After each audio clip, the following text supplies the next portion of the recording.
സുഹൃത്തുക്കളെ നമസ്കാരം. പുതിയൊരു വീഡിയോയിലേക്ക് എല്ലാവർക്കും സ്വാഗതം. അങ്ങനെ ആ 7 വയസ്സുകാരനെ അച്ഛനെ തിരിച്ചു കിട്ടിയിരിക്കുകയാണ്. അതായത് ഇനി അച്ഛനും മകനും മാത്രമാണ്. ആ അച്ഛൻ തന്നെയാണ് ആ ഒരു കുട്ടിയുടെ ഉമ്മ.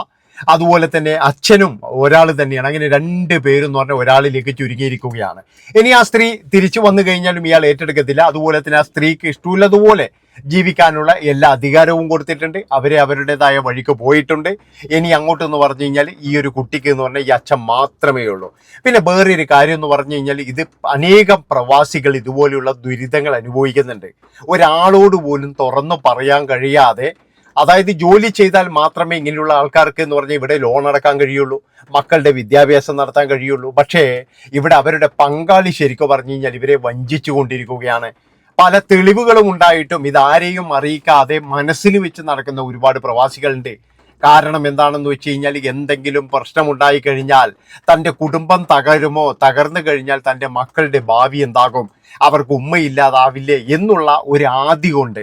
പിന്നെന്ന് പറഞ്ഞാൽ ചില ആൾക്കാരൊക്കെ നാണക്കേട് ഭയന്ന്, അത് നാട്ടുകാരറിഞ്ഞു കഴിഞ്ഞാൽ എന്നെ എന്ത് കരുതും, നീയൊക്കെ 2 വർഷം കൂടുമ്പോൾ വന്നിട്ടല്ലടാ നിന്റെ ഭാര്യ ഇങ്ങനെ ആയിപ്പോയത് എന്ന് മറ്റുള്ളവർ പറയുമല്ലോ എന്ന് ആലോചിച്ച് വളരെയധികം പ്രയാസപ്പെട്ടിരിക്കുന്ന ചില പ്രവാസികളുണ്ട്. ഉള്ള കാര്യം പറയുന്നതിന് എന്താ, നീറിക്കൊണ്ട് എനിക്ക് ഒരുപാട് മെസ്സേജുകൾ വന്നിട്ടുണ്ട്, പേഴ്സണൽ മെസ്സേജുകൾ വന്നിട്ടുണ്ട്. ഇത് വായിച്ചപ്പോഴേ ശരിക്കും പറഞ്ഞു കഴിഞ്ഞാൽ കണ്ണ് നിറഞ്ഞു പോയായിരുന്നു. കുടുംബത്തിന് വേണ്ടിയിട്ട് അത്രയും ചൂടിൽ കഷ്ടപ്പെടുന്ന, അല്ലെങ്കിൽ അവിടെ കുബൂസും നമ്മൾ പറയുന്ന പോലെ തൈരും മാത്രം കഴിച്ച് ജീവിക്കുന്ന പാവപ്പെട്ട പ്രവാസികൾ വരെ ഈ കൂട്ടത്തിലുണ്ട് എന്നുള്ളതാണ്. അതാണ് നിങ്ങൾ മനസ്സിലാക്കേണ്ടത്. അതായത് ഇവർക്കൊക്കെ എന്തിൻ്റെ കേടാണ്, ഇതൊന്നും ഒരു സംശയം കൊണ്ട് പറയുന്നതല്ല. അതായത് ഇവർക്കൊക്കെ വ്യക്തമായിട്ടുള്ള തെളിവും കാര്യങ്ങളൊക്കെ ഉള്ളതോട് കൂടിയിട്ട് പറയുന്നതാണ്. ഇങ്ങനെ ഒരുപാട് പേര് വഞ്ചിക്കുന്നുണ്ട്. അതുകൊണ്ടാണ് ഞാൻ പറയുന്നത്, ഈ വീഡിയോ കണ്ടിട്ടെങ്കിലും അല്ലെങ്കിൽ ഈ സ്ത്രീയുടെ അവസ്ഥ അറിഞ്ഞിട്ടെങ്കിലും ഇനി ആരെങ്കിലും മൂന്നാമത് ഒരുത്തനെ വീട്ടിൽ കയറ്റിയിട്ടുണ്ടെങ്കിൽ എത്രയും പെട്ടെന്ന് പറഞ്ഞാൽ ചൂലെടുത്തിട്ട് ആട്ടിവിടണം. അതാണ് വേണ്ടത്. ഇപ്പൊ നിങ്ങൾ കണ്ടില്ലേ ഈ പ്രവാസി, അതായത് ഇയാളെ ഞാൻ ശരിക്കും പറഞ്ഞാൽ തൊഴുകയാണ്. വേറെ ആരെങ്കിലും ആണെങ്കിലേ എന്താ ചെയ്യാന്ന് വെച്ച് കഴിഞ്ഞാൽ വേണ്ടപ്പ എന്തെങ്കിലും ആയിക്കോട്ടെ, ഏടിങ്ങും പോയി ജീവിച്ചോട്ട് എന്ന് പറയുള്ളൂ.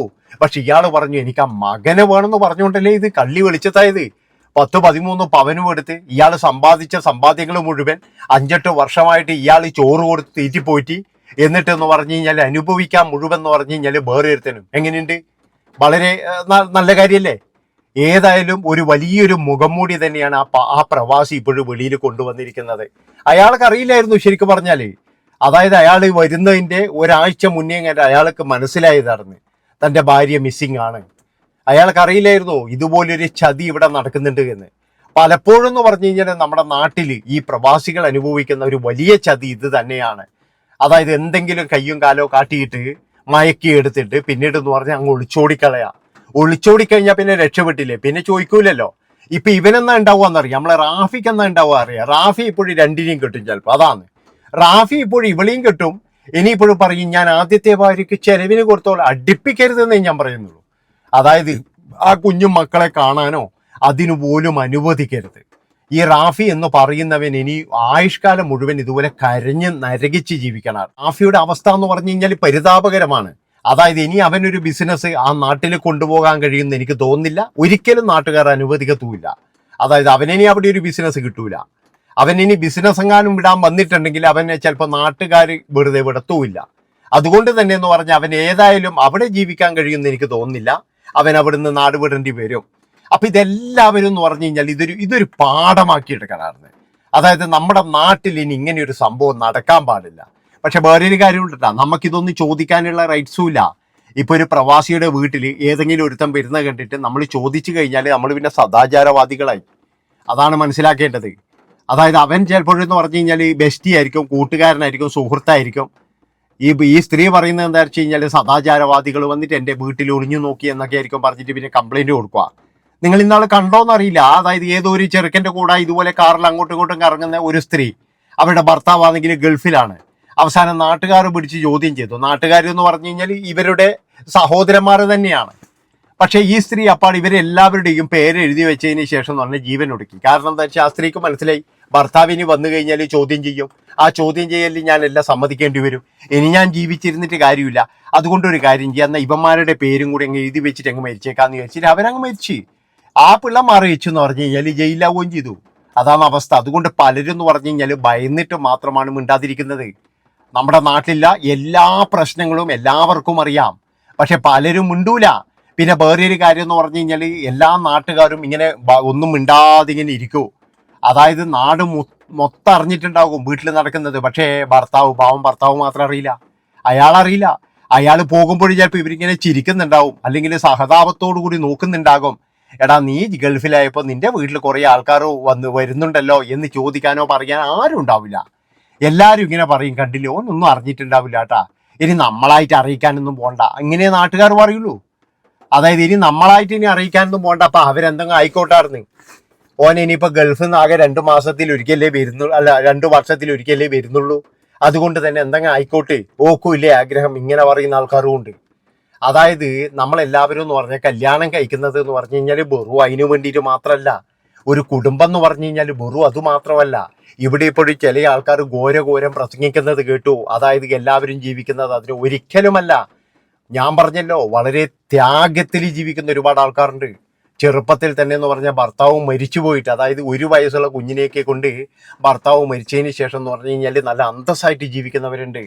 അവർക്കൊക്കെ ഒരേ ലക്ഷ്യം എന്താണെന്ന് വെച്ച് കഴിഞ്ഞാൽ തൻ്റെ പ്രിയതമൻ, തൻ്റെ പാതി പോയി, ഇനിയിപ്പോൾ ഇനി അടുത്ത പാതിക്ക് വേണ്ടിയിട്ട് ഈ പാതിയും കൊണ്ട് ഞാൻ ജീവിക്കുന്നു എന്ന് പറഞ്ഞിട്ട് അങ്ങനെ ജീവിക്കുന്ന ഒരുപാട് ആൾക്കാരുണ്ട്. അതാണ് നിങ്ങൾ മനസ്സിലാക്കേണ്ടത്. അപ്പം അങ്ങനെയുള്ള ഈ ഒരു സ്ഥലത്താണ് ചില ടീമുകൾ എന്ന് പറഞ്ഞു കഴിഞ്ഞാൽ വളരെ മോശമായിട്ട്, വളരെ മോശക്കാരായിട്ട് നടക്കുന്നത്. ഇവരുടെ ലക്ഷ്യം എന്ന് പറഞ്ഞു കഴിഞ്ഞാൽ ഈ ഒളിച്ചോട്ടമൊന്നും ആയിരുന്നില്ല. ഇവരുടെ ലക്ഷ്യം എന്താണെന്ന് വെച്ച് കഴിഞ്ഞാൽ ഇതിങ്ങനെ നമുക്കിങ്ങനെ ഒരു സൈഡിലൂടെ അങ്ങോട്ട് പോകാം, എന്തെങ്കിലും പ്രശ്നമുണ്ടെങ്കിൽ മാത്രം നമുക്ക് എന്തെങ്കിലും ചെയ്യാം. പക്ഷേ പെട്ടെന്ന് തന്നെ ഭർത്താവ് വരുന്നു എന്ന് കേട്ടപ്പോഴേ ചിലപ്പോഴെന്ന് പറഞ്ഞാൽ സ്വർണം തെച്ചു അവൻ്റെ കയ്യിലായിരിക്കും, അതുപോലെ തന്നെ പണം മുഴുവൻ അവൻ്റെ കയ്യിലായിരിക്കും. അതുകൊണ്ട് ഒളിച്ചോടാതിരിക്കാൻ കഴിയില്ല. അല്ലെങ്കിൽ അവൻ നല്ല രീതിയിൽ ഭീഷണിപ്പെടുത്തിയിട്ടുണ്ടാകും. ഇതാണ് പ്രധാനപ്പെട്ട കാരണം. ആ ഒരു ചെറുപ്പക്കാരൻ പറയുന്നില്ല, അയാൾക്ക് ഇത്രയും ദാരിദ്ര്യം വന്നിട്ട് വരെ ആ ഒരു പണം, ആ ഒരു സ്വർണം അയാൾ എടുത്തിട്ടില്ല. അയാൾ എന്നിട്ടും അയാൾ കഷ്ടപ്പെട്ടിട്ടാണ് ജീവിക്കുന്നത്. പക്ഷെ ഈ സ്ത്രീ എന്താണ് ചെയ്യുന്നത്? മറ്റുള്ളവർക്കെല്ലാം എടുത്തു കൊടുത്തിരിക്കുന്നത്. ഏതായാലും അതുകൊണ്ട് തന്നെ ഇവർ ഒളിച്ചോടാൻ തീരുമാനിച്ചത് അതാണ് കാരണം. അതായത് പൈസയും സ്വർണവും കാര്യങ്ങളൊക്കെ എന്ന് പറഞ്ഞു കഴിഞ്ഞാൽ മറ്റവൻ്റെ കയ്യിലായി, അവനത് തിരിച്ചു കൊടുക്കാൻ കഴിയുന്നില്ല. അങ്ങനെയാണെങ്കിൽ നമുക്ക് ഒളിച്ചോടി കഴിഞ്ഞാൽ പിന്നെ എങ്ങനെയായാലും പിടികൂടും. പക്ഷേ ഈ സ്വർണവും കാര്യങ്ങളൊന്നും പിന്നെ ചോദിക്കൂലല്ലോ. അതായത് പിന്നെ ശത്രുവായില്ലേ, പിന്നെ അങ്ങനെ ശത്രുവാണല്ലോ. ഇനിയിപ്പോഴെന്ന് പറഞ്ഞാൽ കുറേ ചിലപ്പോൾ 3-4 വർഷം കഴിഞ്ഞാൽ, ഇല്ലെങ്കിൽ ഒരു 2-3 പിന്നെ മാസം കഴിഞ്ഞാൽ ഒരു മധ്യസ്ഥവും കാര്യങ്ങളൊക്കെ വെക്കും. അപ്പോഴേക്കല്ലേ പൈസയും കാര്യങ്ങളിൽ കാണണ്ടോ. ഏതായാലും ആ ഒരു ചെറുപ്പക്കാരൻ ഇനി സ്വീകരിക്കുമെന്ന് എനിക്ക് തോന്നുന്നില്ല. അവൻ സ്വീകരിക്കാനും പാടില്ല. കാരണം അവന് ഇനി എന്താ വേണ്ടതെന്ന് വെച്ച് കഴിഞ്ഞാൽ അവന് നല്ലൊരു വൈഫിനെ കിട്ടട്ടെ. കാരണം നല്ലൊരു മനുഷ്യനാണ് അവൻ. അതായത് ആ ഒരു പ്രവാസി നല്ല മനുഷ്യൻ തന്നെയാണ്, ഒരു നല്ല മനുഷ്യനാണെന്ന്. ഏതായാലും വളരെയധികം സന്തോഷമുണ്ട്. ആ 7 വയസ്സുകാരനാ ആ ഒരു അച്ഛൻ്റെ കയ്യിൽ ഏൽപ്പിച്ചല്ലോ.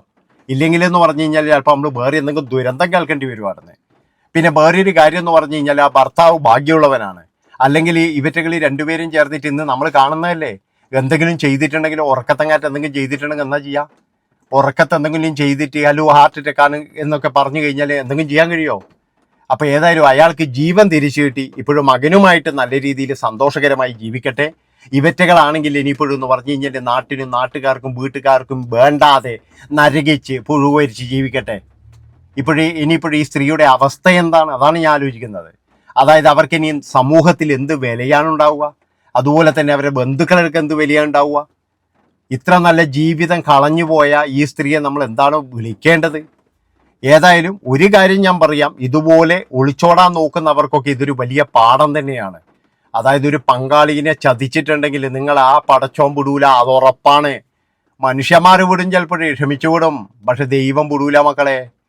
ഒരു പ്രവാസിനെ ചതിച്ചു കഴിഞ്ഞാൽ ദൈവം വിടൂല. കാരണം എന്താ അറിയാ, പ്രവാസി ഓരോ നീരാക്കി ഉണ്ടാക്കുന്ന പൈസയാന്ന് പറഞ്ഞത്. അത് സത്യമുള്ള പൈസയാണ്. അതാരും കട്ടിട്ടോ പിടിച്ചു പറിച്ചിട്ടോ അല്ല. നന്ദി, നമസ്കാരം.